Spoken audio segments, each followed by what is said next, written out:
यहाँ से आइए, इसको यूएसबी लगेगी, यूएसबी लगाइए।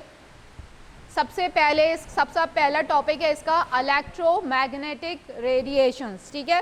इलेक्ट्रोमैग्नेटिक रेडिएशंस के हवाले से किसी को कुछ पता है कि क्या क्या होता है इलेक्ट्रोमैग्नेटिक रेडिएशंस में, क्या क्या चीज़ शामिल है, क्या शामिल है इसके अंदर?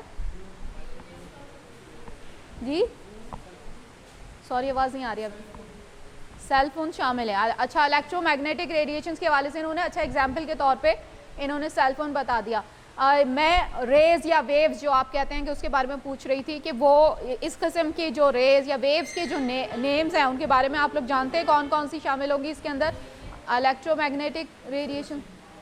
जी एक्सरे इन्होंने कहा, एक्सरे मशीन या एक्सरे आप कह सकते हैं, एक्सरेज होती हैं। और सॉरी क्या? रेडार इन्होंने कहा, रेडार भी इसमें आएगा। तो उसके अंदर देखें ये जो रेज या वेव्स काम करती हैं ये इसके अंदर आती हैं, और इस हवाले से हम पढ़ने वाले हैं, इसकी फ्रीक्वेंसीज के बारे में हम पढ़ेंगे, और इसके अलावा जो इसके एम्पलीट्यूड हैं उस हवाले से इनकी कैलकुलेशंस की जाती हैं। इलेक्ट्रोमैग्नेटिक वेव, सबसे पहले आपकी जो वेव्स हैं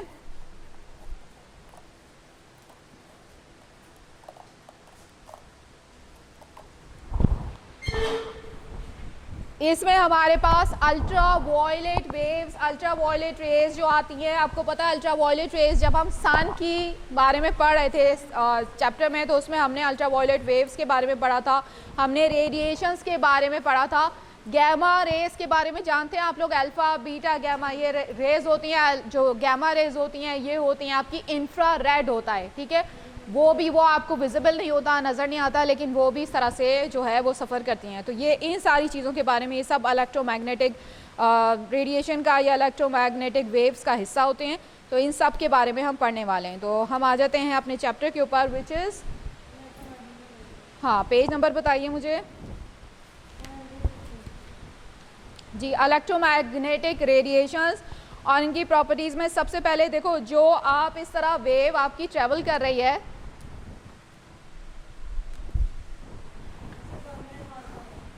ओहो ये तो रब भी नहीं हो सकता, ये दोनों परमानेंट हैं क्या? ये तो हो रहा है, अब ये नहीं मुझे पता कि ये है, यानी बहरहाल ये आपकी, ये देखो इस तरह से आपकी वेव्स राइट इसी तरीके से ट्रेवल करती हैं। अब ये बीच में एक मरकज हम सेंटर मान लेते हैं, ठीक है, एक लाइन होती है, और इस लाइन से ऊपर का जो पोर्शन होता है ये क्या कहलाता है? क्रेस्ट, ठीक है। ये वाला जो पोर्शन है आपका, ये आपका कहलाने वाला है CREST,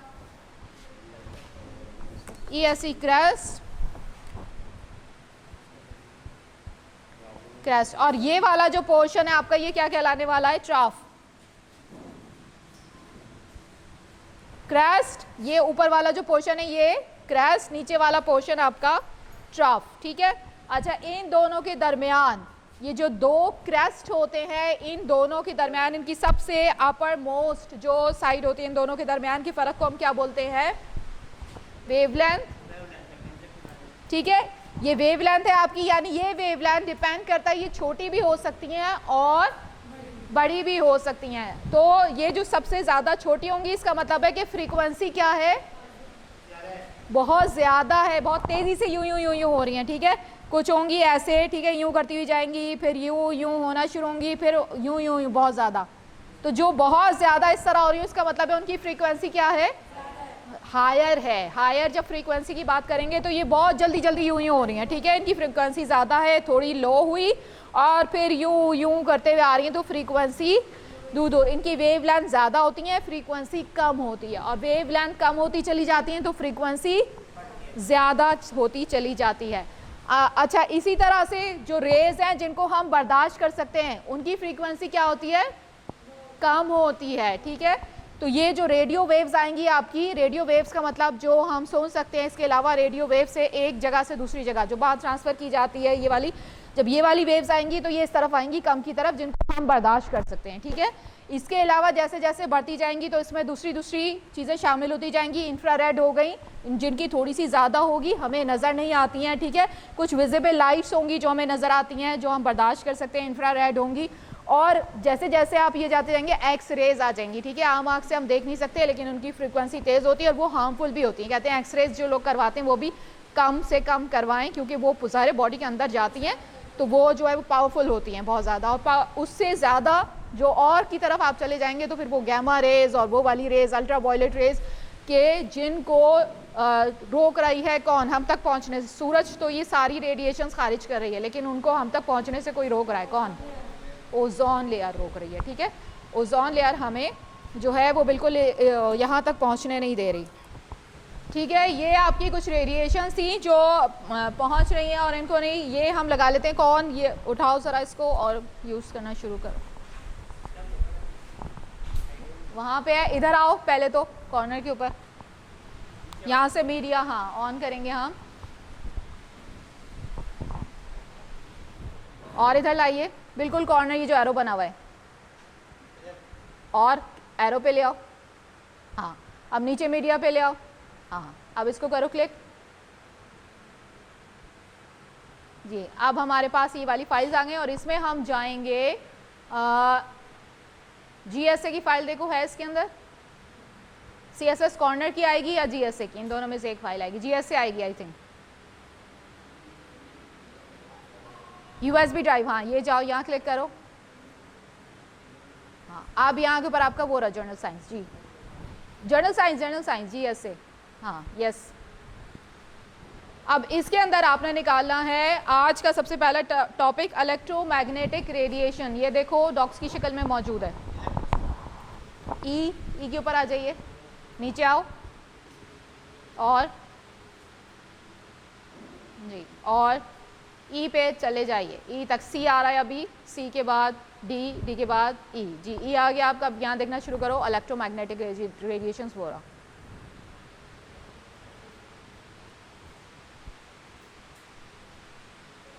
जी ये आ गया हमारे पास। अब ये देखो इन दोनों का जो ऊपर क्रेस्ट है, दो क्रेस्ट के बीच का फासला क्या कहला रहा है आपका, वेवलेंथ, ठीक है। और ये दो चफ के जो बीच का फासला है ये भी सेम, ये भी क्या कहलाएगा, वेवलेंथ कहलाएगा, ठीक है। ये क्रेस्ट, ये चफ, और आगे बढ़ाइए, ये एम्पलीट्यूड क्या होता है, एम्पलीट्यूड जो ऊपर क्रेस्ट का जो बीच वाली आपकी लाइन जो गुजर रही है उससे लेके ऊपर क्रेस्ट तक का जो फासला है वो आपका कहलाता है एम्पलीट्यूड, ठीक है। अब आगे बढ़ जाते हैं, हम थोड़ा पढ़ना शुरू करते हैं। The electromagnetic spectrum is a continuum of all possible electromagnetic radiation wavelengths and frequencies. It includes a wide range of waves, each with distinct properties and applications. Here are different types of electromagnetic radiation in order of increasing frequency and decreasing wavelengths, ठीक है। अब ये जो wavelengths है उनकी frequencies और उसके हिसाब से जो है वो बताया है आपको। सबसे पहले उन्होंने रेडियो वेव्स के बारे में आपको बता रहे हैं, इन्फॉर्मेशन दे रहे हैं, इसके ऊपर सवाल आया हुआ है, 5 नंबर का सवाल है, ठीक है, कि ये किस एतबार से होती हैं। तो रेडियो वेव्स के बारे में सबसे हम पहले पढ़ लेते हैं। दीज हैव लॉन्गेस्ट वेवलेंथ, सबसे ज़्यादा लंबी, यानी ये आप इस तरफ को आ जाइए, सबसे ज़्यादा लंबी जो वेवलेंथ्स होंगी ये वाली कौन सी होंगी, रेडियो वेव्स कहलाती हैं। These have the longest wavelengths and lowest frequencies, और इसकी वजह से इनकी फ्रीक्वेंसीज बहुत ही लो होती हैं, यानी इतनी दूर जाके इनकी कोई फ्रीक्वेंसी डेवलप होगी, ठीक है। तो फ्रीक्वेंसीज लो होंगी in the electromagnetic spectrum. They are used for communication including AM and FM। अब ये AM क्या है, तो क्या होता है, एम्पलीट्यूड मॉड्यूल, ठीक है। एम्पलीट्यूड मैंने आपको बता दिया, जो फ़र्क बीच वाली लाइन से लेके आप क्रेस्ट तक का ले रहे हैं वो एम्पलीट्यूड मॉड्यूल कहलाता है। और FM का मतलब क्या होता है, फ्रीक्वेंसी मॉड्यूल। ये दोनों चीज़ें इसके अंदर इस्तेमाल हो रही हैं, दोनों चीज़ों के बारे में आपको पता चल जाए कि एम्पलीट्यूड क्या है, फ्रीक्वेंसी क्या है। तो including AM and FM, radio, television, broadcasting and wireless communication, ठीक है। आपने अक्सर उसके ऊपर जो आपका, अगर आप रेडियो लगाते हैं कभी अपने मोबाइल के ऊपर तो उसमें आपने पढ़ा होगा, सुना होगा AM पे लगाया हुआ है या FM पे लगाया हुआ है। तो AM का मतलब अब पता चल गया क्या है, एम्पलीट्यूड मॉड्यूल, और FM का मतलब फ्रीक्वेंसी मॉड्यूल, ठीक है। उस हिसाब से ये रेडियो आपका चलता है। टेलीविजन पे इस हिसाब से काम होता है, broadcasting and wireless communication, radio waves ये आ गई। अब माइक्रोवेव्स के ऊपर आ जाते हैं। माइक्रोवेव्स हैव शॉर्टर वेवलेंथ्स, इनकी वेवलेंथ ज़रा शॉर्टर होती हैं, यानी करीब करीब होंगी, एंड हायर फ्रीक्वेंसीज। तो मैंने बताया था जैसे ये करीब करीब होने लगती है इनकी फ्रीक्वेंसी क्या होने लगती है, तेज़ होने लगती है। तो ये इस टाइप की जो ये कह रहे हैं माइक्रोवेव्स होते हैं उनके अंदर ये इस टाइप की आपको नजर आएगी, शॉर्टर वेवलेंथ्स नजर आएंगी, हायर फ्रीक्वेंसीज हैं than radio waves. They are use for cooking, ठीक है। कुकिंग में जब आप रखते हैं तो 5 मिनट में चाय फ़ौरन गर्म हो गई, या कोई भी चीज़ आप उसके अंदर रख रहे हैं गर्म करने के लिए इस तरह, तो वो कुकिंग के लिए यूज़ करते हैं माइक्रोवेव ओवन। सैटेलाइट कम्युनिकेशन के अंदर इनका यूज़ किया जाता है, रेडार सिस्टम्स के अंदर इनका यूज़ किया जाता है, अभी किसी ने रेडार बोला था, and certain types of wireless communication, ठीक है। बहुत सारी वायरलेस कम्युनिकेशन जो होती हैं वो हमारी माइक्रोवेव सैटेलाइट के ऊपर जब हम जाएंगे तो वहाँ जो एनर्जीज यूज़ की जाती हैं, जो चीज़ें यूज़ की जाती हैं उनमें माइक्रोवेव्स भी आती हैं, ठीक है। इंफ्रारेड रेडिएशन, ये कौन सी रेडिएशन होती है? Infrared radiation has longer wavelengths, इनकी लंबी होती हैं, एंड लोअर फ्रीक्वेंसीज, और लंबा होने की वजह से फ्रीक्वेंसी ज़ाहिर कम हो जाती है।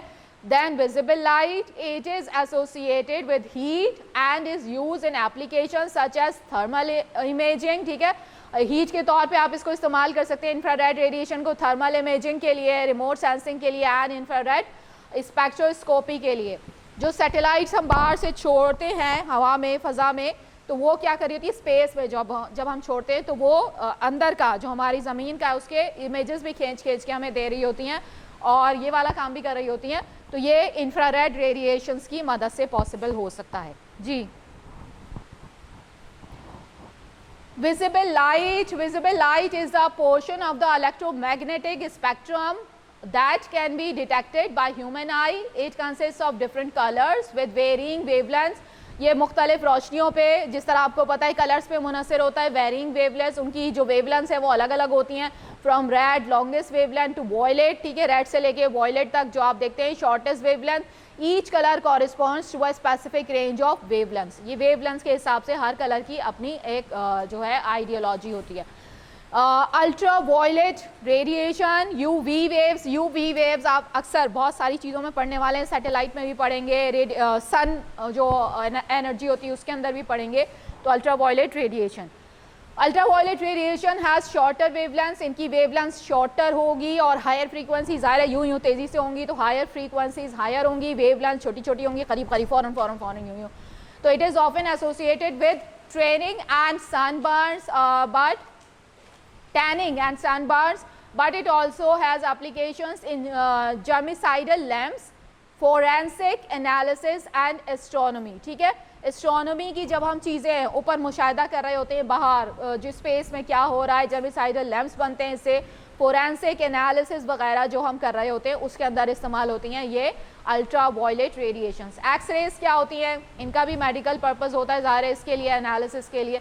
X-rays have even shorter wavelengths and higher frequencies than ultraviolet radiation. They are used extensively in medicine for X-ray imaging and diagnostics as well as various industrial and scientific applications. इसके अलावा भी इसकी industrial या scientific applications होती हैं जहां इनको इस्तेमाल किया जाता है ऑर्गेनाइजेशंस के अंदर। Gamma rays have shortest wavelength, सबसे कम वेवलेंथ इनकी होती है, हाईएस्ट फ्रीक्वेंसी, सबसे ज़्यादा फ्रीक्वेंसी इनकी होती है in the electromagnetic spectrum. They are highly energetic, बहुत ज़्यादा एनर्जी, क्योंकि बहुत तेज़ी से यूं हो रहा होता है तो एनर्जी बहुत ज़्यादा होती है गैमा रेज में, सबसे ज़्यादा होती है। जितनी ज़्यादा करीब होंगे वेवलेंथ शॉर्ट होगी उतना ज़्यादा तेज़ी से ये होगा और एनर्जी उतनी ज़्यादा होगी। तो energetic and are often produced in nuclear reactions and radio active DK.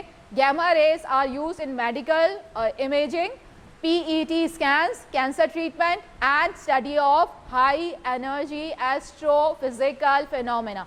अक्सर खुदा ना करे किसी की आपने अगर देखी हो या आपको पता हो तो आपने कैंसर के पेशेंट्स अक्सर देखे होंगे, तो उनकी कहते हैं कि हम थेरेपी करा रहे हैं, ठीक है। कैंसर पेशेंट्स की जो थेरेपीज़ होती हैं उसमें आपने देखा है कि खुदा ना करे अगर किसी की हुई हो या किसी पेशेंट को अगर देखा हो तो उसके बाल सारे उड़ जाते हैं, ये हो जाता है। वो क्यों? क्योंकि ये उनकी थेरेपी इन रेस के थ्रू की जाती है जो कि नुकसानदेह भी हैं कुछ चीज़ों के लिए, आपकी बालों वगैरह के लिए। तो वो उनके बाल जो है स्किन के ऊपर से या हेयर लॉस उनका हो जाता है तो इन रेस की वजह से। Rays are use in medical imaging, PET scans के लिए जो आपको बताया इस चीज़ के लिए। Each type of electromagnetic radiation has unique properties in and interacts with matter differently, leading to various applications in science, technology and everyday life. The electromagnetic spectrum provides a comprehensive view of different forms of energy and permeate our universe, ठीक है, और allow करता है universe में फैलने के लिए, या आप इन रेस के ज़रिए जो है स्टडी कर सकते हैं और सब होता है। अच्छा, द इलेक्ट्रोमैग्नेटिक स्पेक्ट्रम, अब ये जो बताया हुआ है आपने, इसके अंदर आपको वेव्स जो है वो यहाँ लंबी लंबी नज़र आ रही हैं और वहाँ जाके थोड़ी छोटी छोटी हो गई हैं, तो इसी हिसाब से हैं कि ये रेडियो वेव से शुरू होंगी, यानी वो वाली वेव जो हम बर्दाश्त कर सकते हैं। ठीक है, रेडियो वेव्स हम बर्दाश्त कर सकते हैं या हम सुनते हैं या इसके थ्रू जो हम मीडिया ट्रांसफ़र करते हैं या इस तरह से, और फिर वो करीब होते होते वो माइक्रोवेव ओवन आपको नज़र आ रहा है, माइक्रोवेव रखा हुआ है, फिर उसके बाद इंफ्रारेड आपको नज़र आ रहा है रिमोट कंट्रोल की शक्ल में। ठीक है, फिर विजिबल लाइट्स के थ्रू ये लाइट बल्ब लगाया हुआ है कि इसके थ्रू हमें वो वाली रोशनियाँ जिनसे हम कलर जो है वो चेंजेस देख सकते हैं, और फिर सनलाइट, और फिर उसके बाद वो गैमा रेज वाला वो जो इंडस्ट्री में यूज़ हो रहा है और उन पर्पजेस के लिए एक्सरेज, गैमा रेज वगैरह वो करीब करीब जो आपको नज़र आएंगे, अल्ट्रावायलेट रेज वो वाली। ठीक है, तो इस तरह से ये पूरा है। मैंने कहा साइंस का पेपर देने के लिए जब तुम लोग बैठ रहे हो तो साइंस में हमेशा याद रखना कि क्या चीज़ मैटर करती है, प्रेजेंटेशन। ठीक है, डायग्राम जो है उनके थ्रू आप बहुत अच्छे मार्क्स गेन कर सकते हैं। तो जिन चीज़ों में आप बना सकें और जिन चीज़ों में आप पेश कर सकें तो उनमें ज़रूर डायग्राम्स बनाइए और उससे अपना जो है वो मतलब पेश करने की कोशिश कीजिए और बताने की कोशिश कीजिए।